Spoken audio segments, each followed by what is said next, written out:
Thank you. I'd like to thank everyone for inviting me to be here today. I had a really good speech planned, but then I listened to everybody speak today, and I really don't know what to say to any of you now because we've had some really good speakers today, and they took a lot of the things that I was going to talk about. So I think we should just leave. So I think it's just time to go home because we've already learned everything we need to know today. So everybody has talked about some really good things, and I just don't think we have anything left to learn at this point. So I think we might as well leave. As she was saying, I work for family farmers across the state of Iowa. I started my business about 15 years ago, and I pretty much work for family farmers across the state of Iowa. I take my farmers on as family of my own. My employees are also part of my family, but I kind of adopt my farmers' families as well. So this little guy right here, Rylan, he's one of my, he calls me Aunt B. And this is Case, and he actually walks in parades with us. He's another one of my little boyfriends. So all of their kids, I take all of their kids' birthday presents in September because they're like my little nieces and nephews, and they're just little sweetie pies. So, and then over here, I don't even know how to do this thing. These guys, he graduated last year. So when we got these pictures taken, Rachel Kennedy actually took these pictures. And so he actually had this in his senior spotlight at Carroll High because he thought this was like the best picture of him and his family. And when we were at his senior party, he thought this was one of the best ones. So they're just really fun people. This is the Richardsons right here, and they have turkey buildings. This is part of their family, and this is the other part of their family. We're still missing a few people in both of those pictures. And up here, this is the Pudences. They have cattle yards, and they're putting up a cattle confinement at the particular time right now. So they're really good farmers in Carroll County. I have farmers all across the state of Iowa. I don't advertise my services particularly much. It's usually just about word of mouth. And so when I have a farmer call me, if they're not already in production, if they don't already have a barn, if they want to actually put up a barn, we actually talk about what we're going to do prior to construction, maybe where they want to put their barn if they don't already have one up. We'll talk about where it needs to go and how the things we need to consider to actually do that. I don't know what I did there. We'll talk about the location, the dimensions of what they want to build, the number of head that would be in their barns, who their contractor would be, because based on your contractor, we're going to have different dimensions for your barns. So we need to look at all of these different things before we would actually construct a barn. So we have to look at all the dimensions that we would put into this. Some of the different information that we look at for the DNR, if you have an existing facility, we look at, so for feeder to finish, we would look at how many head you currently have, and that would compute into animal units. And then if we're going to add additional animal units, we look at that as well, because we have to come up with our total animal unit to actually move forward. And then it's based on the year that your site was initially constructed. So we have to look at that because we always have graduated separation distances if this is an existing facility. This is a sheet that shows if you were built after 2001 or March 1st of 2003. I didn't put any of the other separation distance sheets in here just because this is just kind of an idea so you know kind of what you're looking at. So today, if you build a brand new site, you're going to be looking at 1875. If you're going to build over a 2400, 1875 is their separation distance to residences. And then we have to be 2,500 feet to public use areas, 500 feet to water, 1,000 feet to major water sources. And then we always want to be 100 feet to our closest well, unless it's going to be, unless we're actually going to be shallow water. So for our well. We always want to look at our alluvial karst maps. Our alluvial karst maps, so the blue here is our alluvial waters, and then the red here is karst topography. So if you're in alluvial waters, you have to have an alluvial determination done by the DNR. And then karst topography is when we actually have to have soil borings done by someone. You can have a well drillers do that, but I'd prefer you have a geologist do it for you. So you can actually have an engineer do that, and that would be your preferred method. We always want to make sure that everything's showing so that we can actually make sure everything is specific and complete for the DNR. because they have to do a siting map to show everything is correct. And then this is just a map to show the DNR, your USGS siting map to show everything that's within compliance with the laws. And then now we have to do a 6,000-foot siting and separation map to show exactly where a site is located in the state of Iowa whenever we're filing paperwork. So this shows how far they are from everything, so that when the DNR and the county looks at this, they can show exactly how far they are from the different residences. So they know the closest residence to any facility. They know how close they are to the closest water source. They would know if there was any public use areas within that separation distance. And so you can see up here in the top, up here in the top, it shows you how many residences, if there's a conservation area, a major water sources, how many water sources, and then it shows if there's any state-owned public areas. It tells all the different things that are going to be close to this site, so that the DNR knows just basically in a quick view without having to go to the site. They know exactly what they're looking at on this map, and it gives them a quick view of what they actually need to know, so they know exactly what they're looking at before they go very far. Because we need to make it as simple as possible for the county and the DNR when they're looking at their paperwork. We need to make things quick for our clients as well as for the DNR and the county when they look at this paperwork, because this should be something simple when everybody's looking at it. We want to keep things moving forward. This is for a 2,500, or this is for a 5,000 head site. It's a 2-barn site, so we just need to keep things moving because it was a matrix site, and it makes it a little bit easier for everybody when we're moving forward that way.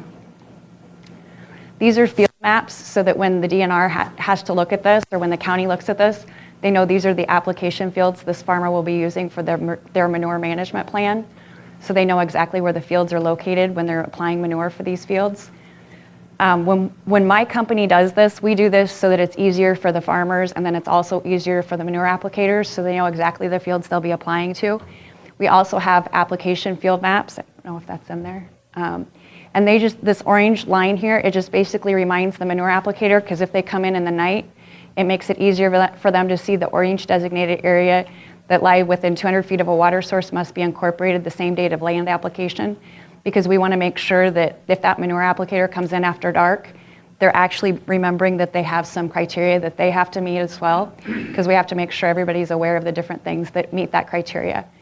This sheet here just basically shows exactly what they have to keep on record for DNR criteria, so they can put in their previous crop, so what was just harvested, and then the crop that's going to come next year.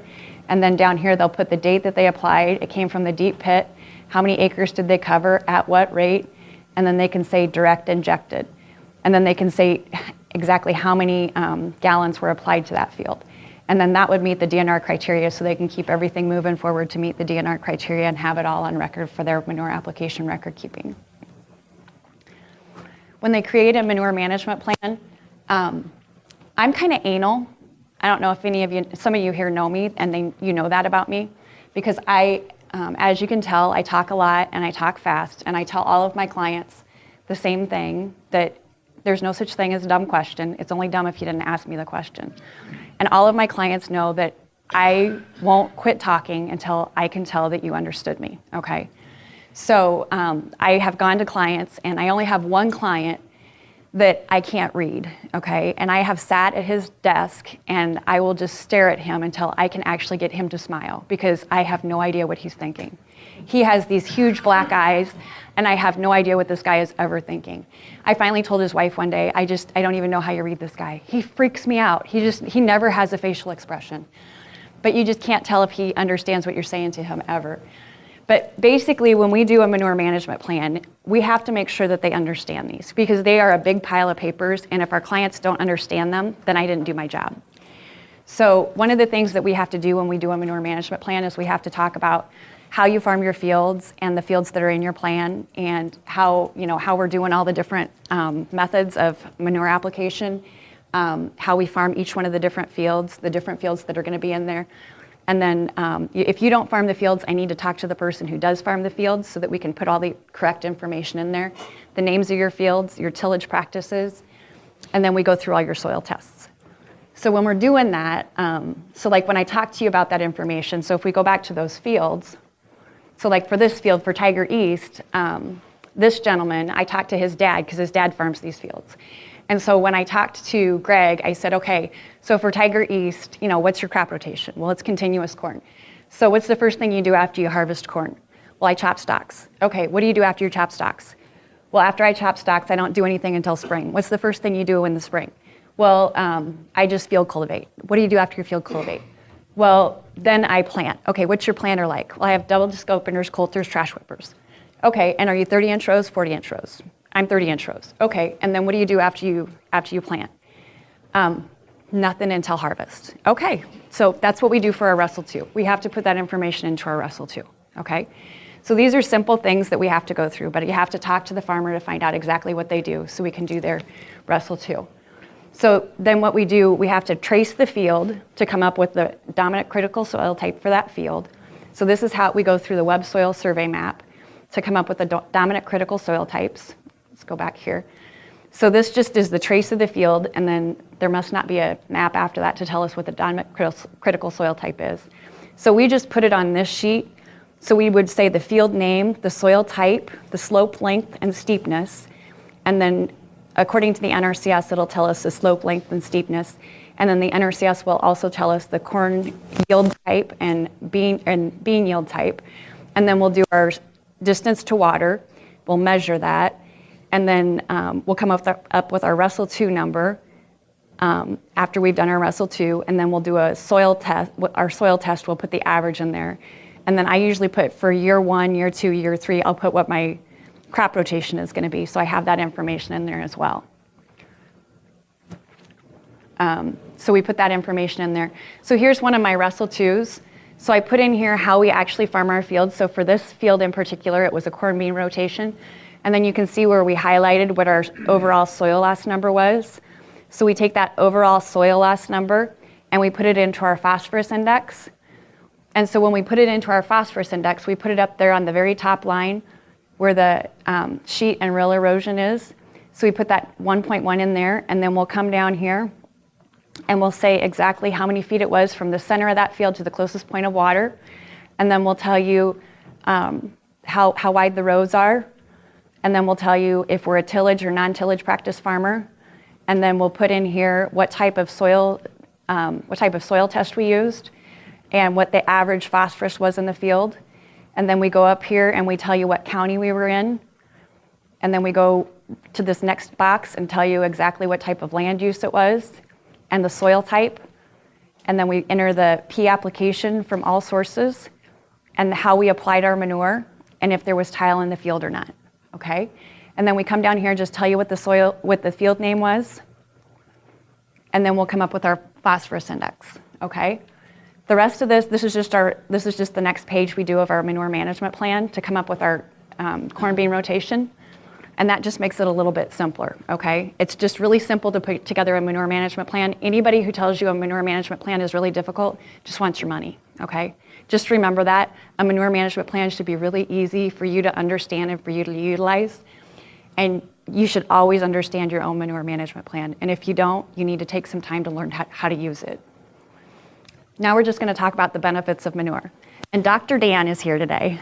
And Dr. Dan is my hero, okay? So the benefits of the manure are the increase in organic matter, the increase in the hydraulic conductivity, the increase in the infiltration of rates, and the increase in the porosity, I can't even say that word, increase in water holding capacity, and the reduced runoff and erosion. So, I mean, we all have to remember that the benefits of manure are way greater than ever using commercial nutrients.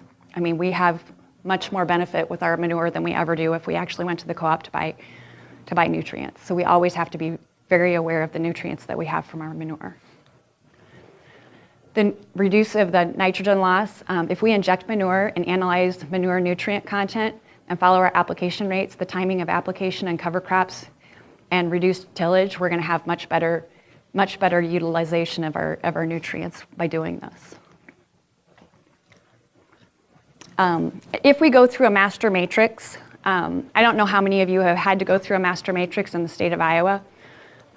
It's not a lot of fun, but we've had some people who have actually made comments here recently saying that the master matrix can be done by dogs.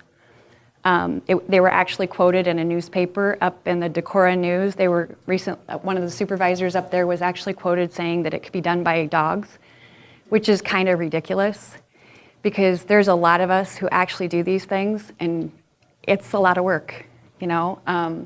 There's 10 counties in the state of Iowa who don't go through the matrix, and the rest of them do. The matrix is a lot of work and it's a good product. It actually keeps people from going through the matrix. So it's well written, and I think it's a very good product. So if you've never gone through the matrix, I think it's something that people should be proud that the state of Iowa has. It keeps people from building barns that shouldn't build barns, and it keeps people from putting barns in bad locations. So why don't those 10 counties do the matrix? Why don't they? The 10 counties don't. And this is actually a different 10 counties than it was last year. But, because like last year, Decatur County didn't have it, but this year Decatur County has it. So they just don't do it, like Mahaska and Keokuk and Washington have never taken it. And they all have a choice.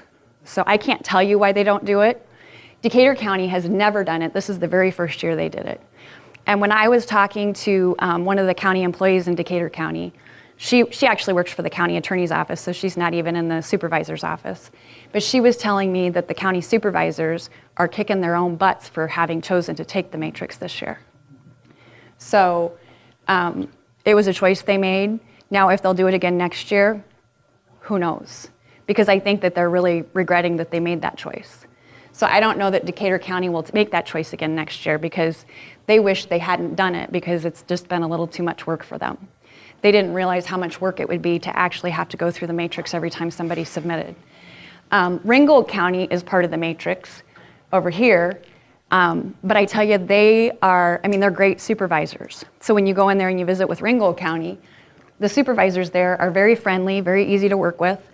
A lot of the different supervisors across the state, once you get to know these supervisors, I don't care who you are, they're great people. And so you go in and you visit with them. I was just in Powesheik County on Monday, and great people. I can go into a lot of these different supervisors' offices, and I know most of these guys, and so I can sit in there and visit with these people, and I think they're wonderful people. So this is their job. When I go to these supervisors' meetings, I sit down and visit with them, and I'll send them a thank you card when I'm done, because it's their job, and they're phenomenal people. But we all have to love the job we do.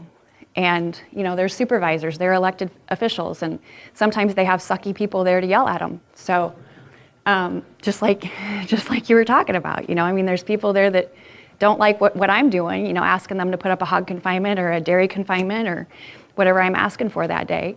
But, we have to be there to represent our clients too. So, I don't know why these counties chose not to have the matrix or why the other counties chose to have the matrix. Some of these counties are totally against agriculture. Some of these counties just want to have control over agriculture. And then there's some of these counties who want to have so much control over agriculture, they believe they should have total control over everything. They'd rather have local control over everything rather than letting the state have control over things. But it's just like that all over the state, right? So in my office, we do the matrix a little different than a lot of offices because we want it to be as simple as possible for our clients. So when we do a matrix, we make it very simple because the supervisors and when they look at these, they only look at these when they're provided to them. So we try to make it as simple as possible. So whenever I do a matrix for my clients, I always put it very clear to the supervisors, and I'll always tell my clients I do this very simply because if you have a 4-year-old at home, I want them to read it to their parents at night. Okay, so and I always include my whole families when we do these sites because I want to make sure that your family understands this too, because I think it's very important because it's not going to be just your site, it's going to be yours and your wife's site. And I always remind my husbands that. I always say, if you're married, your wife owns it too. Even if she didn't sign, if you're married, your wife owns it because just because you're signing it doesn't mean she doesn't own it, okay? And I always tell my husbands that. Doesn't matter. Doesn't matter. If you sign it, she owns it. So, it doesn't matter to me. So we're always gonna make sure everybody knows that. So we wanna make sure it's very important to people that they know these things. So, but we always go through this because we always wanna make sure that people understand where we took our points, and we make it very clear so everybody understands exactly where they got their points, because otherwise it gets a little too convoluted and people don't really understand where we're going with some of it. So we want to make it simple as possible that way. And then when we sit down and go to our final meeting with our clients to go over the manure management plan, we want to make sure the producer understands all aspects of the plan, because we have to make sure that you understand your responsibilities with your manure management plan, and that you understand the continued responsibilities from day one through the end of the plan. Because I may work with you from the very beginning, but I always tell my people I'm cradle to grave. So we want to make sure that you understand it's going to be for the life of your barn.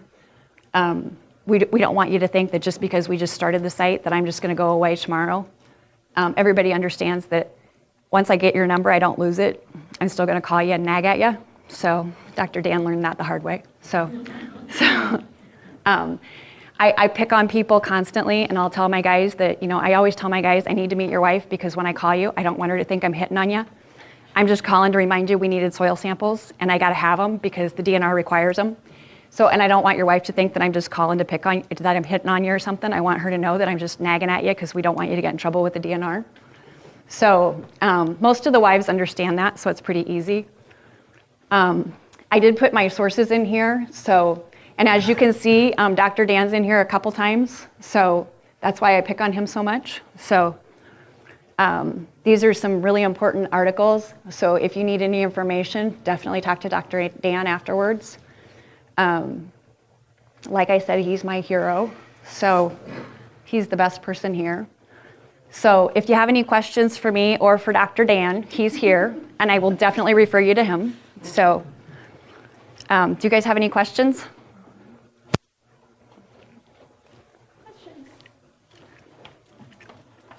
Great. All right. Thank you.